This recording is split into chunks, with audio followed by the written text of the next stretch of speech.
Masih bersama Mbak Yadi, YT Kreasi Channel.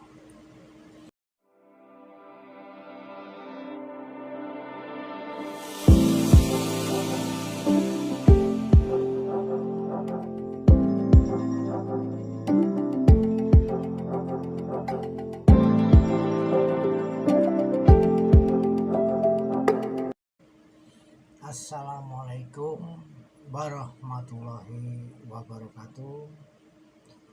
Salam sehat dan sejahtera untuk sobatku semua. Semoga hari ini semuanya diberikan kenikmatan, kelapangan rezeki, sehat walafiat, serta diberikan kemudahan dari segala urusan. Amin, Allahumma amin. Asyhadu alla ilaha illallah wa asyhadu anna Muhammadar Rasulullah. Allahumma sholli ala sayyidina Muhammad wa ala alihi wa sahbihi wa salim. Amma ba'du. Sobat YT Kreasi yang dirahmati Allah Subhanahu wa taala. Alhamdulillah hari ini kita masih diberikan kesempatan untuk bertatap muka. Ya, ada beberapa orang yang bertanya dan bahkan berusaha untuk mengetahui sebuah rahasia dari ajaran Kanjeng Syekh Siti Jenar ini. Memang hingga saat ini ajaran utama dari Kanjeng Syekh Siti Jenar ini masih sering menjadi bahan bahasan yang memang selalu menarik, ya. Karena sebuah ajaran tasawuf, ya, yaitu manunggaling kawula Gusti, atau biasa kita menyebutnya yaitu dengan penyatuan antara hamba dengan Tuhannya. Ajaran ini juga jika kita cerna dan kita kupas dengan berbagai macam karakter orang dan golongan, ya sudah pasti akan menimbulkan gejolak yang tak berujung pangkal, ya. Karena apa? Pada prinsipnya setiap manusia itu pasti akan berpegang teguh atas segala yang digagasnya, yaitu pendapatnya sendiri utamanya, ya. Nah, seperti ajaran manunggaling kawula Gusti ini, ya, yang menekankan pada pencapaian kesatuan spiritual pada masa itu, ya, karena memang dianggap menyimpang dari ajaran tauhid yang murni. Nah, selain itu, beliau juga mengajarkan tentang ilmu makrifat, ilmu fana, juga ilmu baqo. Nah, pengetahuannya, ilmu makrifat itu pengetahuan secara langsung dan intuitif tentang adanya Tuhan, ya. Kemudian fana itu merupakan hilangnya kesadaran diri dan bersatu dengan Tuhan. Sedang baqo itu keadaan kekal, keadaan yang kekal setelah mencapai kefanaan, ya. Sehingga apa? Ajaran dari Kanjeng Syekh Siti Jenar ini kala itu memang dianggap menyimpang dari pemahaman Islam ortodok dan memicu banyak sekali perdebatan, bahkan sampai pertikaian. Kanjeng Syekh Siti Jenar dianggap sesat dan menyesatkan oleh sebagian ulama-ulama, ya, terutama itu dari para wali songo kala itu, ya. Ajaran Kanjeng Syekh Siti Jenar ini sering kali dianggap sebagai bid'ah, yaitu berinovasi dalam agama yang tidak memiliki dasar yang kuat dalam Al-Quran dan sunnah-sunnahnya. Itu anggapan kala itu, ya. Nah, meskipun ajaran Kanjeng Syekh Siti Jenar ini banyak menimbulkan kontroversi, namun beliau tetap memiliki pengaruh yang besar terhadap perkembangan tasawuf di tanah Jawa ini. Beliau dianggap sebagai salah satu tokoh sufi yang berani dan memiliki pemikiran yang orisinil, ya. Siti Jenar adalah sosok yang selalu mencari kebenaran dan tidak akan takut untuk mengungkapkan pendapatnya jika pendapatnya itu merupakan kebenaran. Nah, ajaran Syekh Siti Jenar memang menunjukkan, ya, bahwa Islam itu memiliki berbagai macam interpretasi dan pemahaman. Jadi di dalam Islam sendiri kita itu masih perlu belajar untuk memahami berbagai tuntunan serta yang terdapat di dalam Al-Quran dan hadis, ya. Dengan menjaga toleransi beragama itu akan lebih penting dan lebih mulia, ya. Meskipun berbeda pendapat, ya, kita harus tetap saling menghormati dan menghargai, ya, dan menghargai perbedaan itu. Nah, marilah kita sebagai muslim, ya, sebagai muslim, jika kita memang mampu, maka ikutilah perilaku panutan kita, ya. Ikutilah perilaku Nabiullah Muhammad Sallallahu Alaihi Wasallam dengan menyikapi kisah dari ajaran Kanjeng Syekh Siti Jenar ini dengan bijak dan tidak terpaku pada satu versi saja, ya, tentunya akan semakin menambah ilmu pengetahuan kita tentang agama, ya. Diakui atau tidak, ya, pengaruh dari ajaran Kanjeng Syekh Siti Jenar ini terhadap perkembangan tasawuf di Indonesia sangatlah signifikan, ya. Meskipun ini terjadi kontroversi dan perdebatan yang begitu sengit, ya. Nah, di sini saya akan buka beberapa pengaruh utama, ya, dari ajaran Kanjeng Syekh Siti Jenar ini. Yang pertama itu ajaran Kanjeng Syekh Siti Jenar yang menekankan pada pengalaman mistik dan penyatuan diri dengan Tuhan, yaitu kita menyebutnya manunggaling kawula Gusti. Ini ajaran yang paling kontroversi, ajaran yang paling menjadi perdebatan hingga saat ini. Hal ini telah membuka cakrawala baru, ya, dalam dunia tasawuf di negara kita, terutama di Nusantara ini, ya. Beliau menghadirkan pendekatan yang lebih personal dan intuitif dalam memahami agama itu. Berbeda dengan pendekatan yang normatif maupun tekstual yang umum pada masa itu.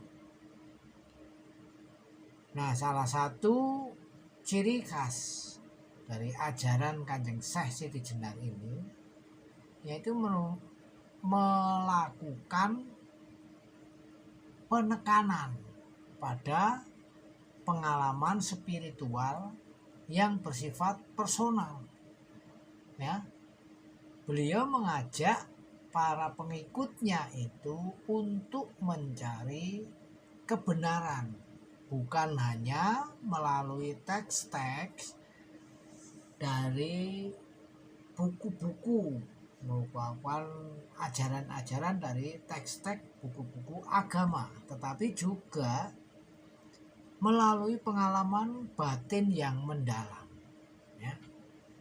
Salah satu konsepnya manunggaling Kawula Gusti ini merupakan inti dari ajaran Kanjeng Syekh Siti Jenar ini.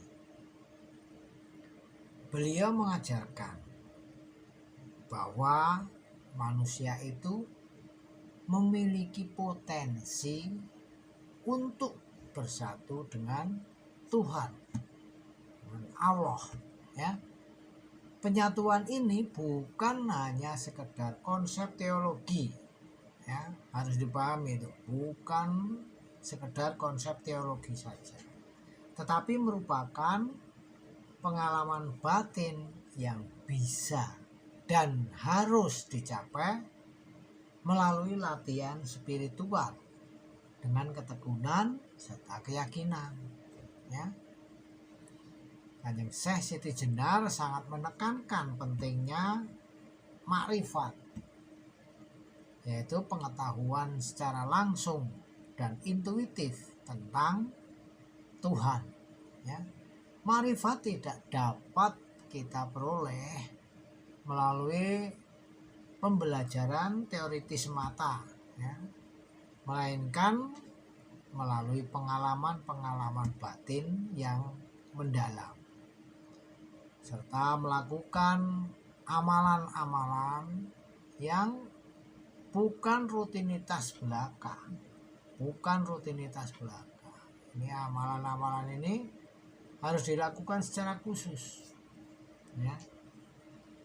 Ajaran tentang konsep fana, ya, hilangnya ego, dan ajaran tentang bako, yaitu kekal dalam Tuhan. Hal ini juga menjadi bagian yang penting dari ajaran Kanjeng Syekh Siti Jenar ini. Karena dengan melalui fana, seseorang sufi yang berusaha untuk melepaskan diri dari ego dan keterikatannya dengan duniawi, sehingga dapat mencapai suatu kesatuan dengan Tuhannya. Kanjeng Syekh Siti Jenar sangat menghargai pengalaman batin dari setiap individu itu.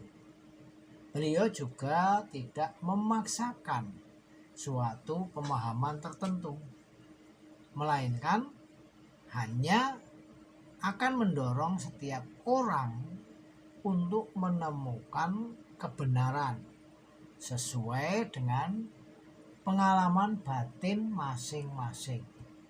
Ya. Nah, bagaimana cara untuk mencapai, ya, pengalaman batin yang mendalam itu? Ya. Nah, di sini juga Syekh Siti Jenar mengajarkan berbagai macam latihan spiritual, ya, latihan spiritual yang dikhususkan, ya, seperti halnya dengan berzikir, kemudian bermeditasi, dan muraqabah. Ketiga hal ini merupakan latihan-latihan yang bertujuan untuk membersihkan hati dan pikiran kita, ya, sehingga kita akan dapat lebih merasa dekat dengan Tuhan, ya, dengan Allah. Nah, pendekatan secara personal dan intuitif ini dalam ajaran Syekh Siti Jenar itu memiliki beberapa implikasi penting, ya. Ajaran Kanjeng Syekh Siti Jenar ini mendorong para pengikutnya untuk berpikir secara kritis dan tidak terpaku pada pemahaman yang sudah mapan. Dimaksudkan di sini itu bukan untuk merubah sesuatu yang sudah mapan, melainkan kita diajak untuk mencari sebuah makna dan hikmah yang belum terungkap, ya. Karena jika kita bedah isi dari Al-Quran dalam satu kata saja, ya, bisa memunculkan ribuan pernyataan. Nah, inilah yang diinginkan Kanjeng Syekh Siti Jenar, agar kita sebagai muslim untuk selalu mencari ajaran yang benar, bukan ajaran yang pembenaran, ya, membenarkan pembenaran tersebut, ya. Karena setiap individu, setiap orang itu pasti memiliki pengalaman spiritual yang unik dan tentunya berbeda, ya. Ternyata ajaran Syekh Siti Jenar ini memberikan ruang bagi setiap orang untuk mengeksplorasi pengalaman batinnya sendiri, ya. Yaitu dengan apa? Dengan menekankan pada pengalaman batin, ya. Ajaran Kanjeng Syekh Siti Jenar ini membantu seseorang untuk membangun hubungan, ya, membangun hubungan yang lebih pribadi dan lebih mendalam dengan Allah Subhanahu wa Ta'ala, ya. Ajaran Syekh Siti Jenar menawarkan pendekatan yang unik dan menarik dalam memahami agama, karena dengan menekankan pada pengalaman batin dan hubungan personal dengan Allah, ya.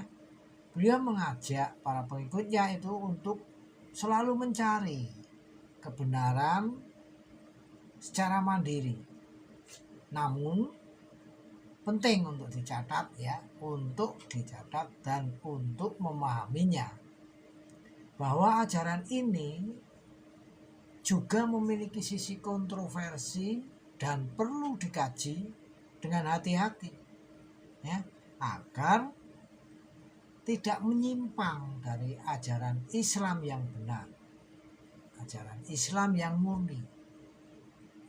Nah, secara keseluruhan dari pengaruh tentang ajaran, ya, dari Kanjeng Syekh Siti Jenar ini terhadap perkembangan tasawuf di Indonesia sangat kompleks dan multifaset.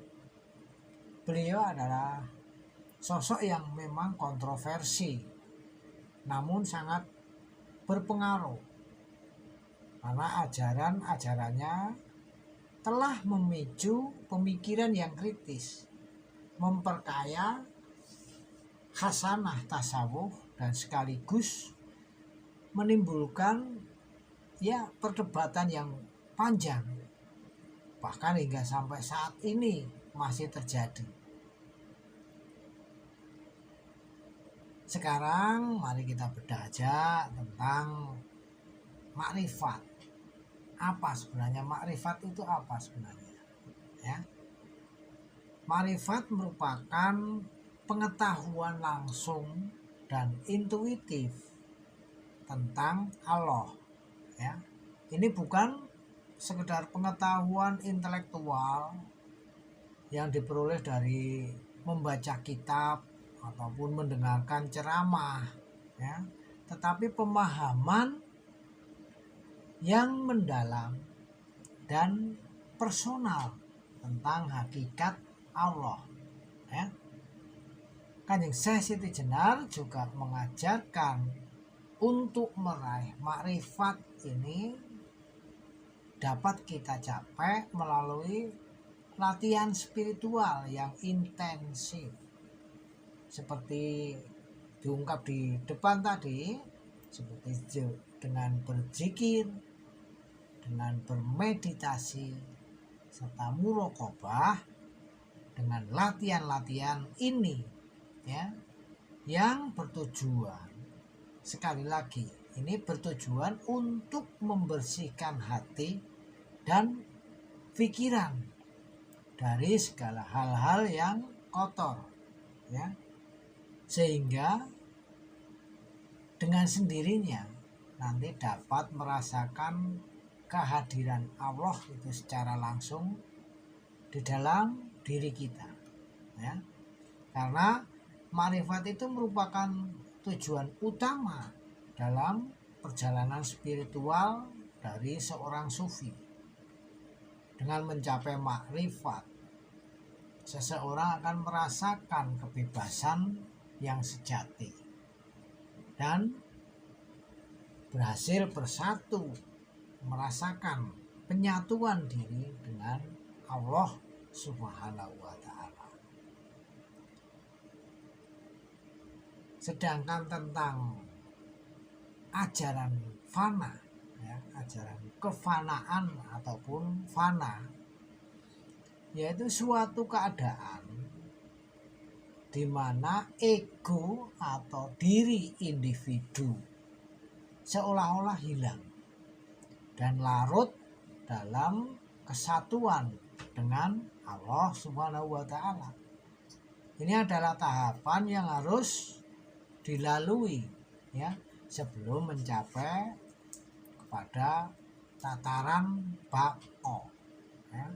Proses untuk mencapai fana ini melibatkan penyucian hati dari segala sifat yang tercela, ya, seperti kesombongan, iri hati, dan dengki. Dengan membersihkan hati, seseorang akan semakin dekat dengan Allah dan akhirnya mencapai fana. Apa sih itu tujuan utama dari fana?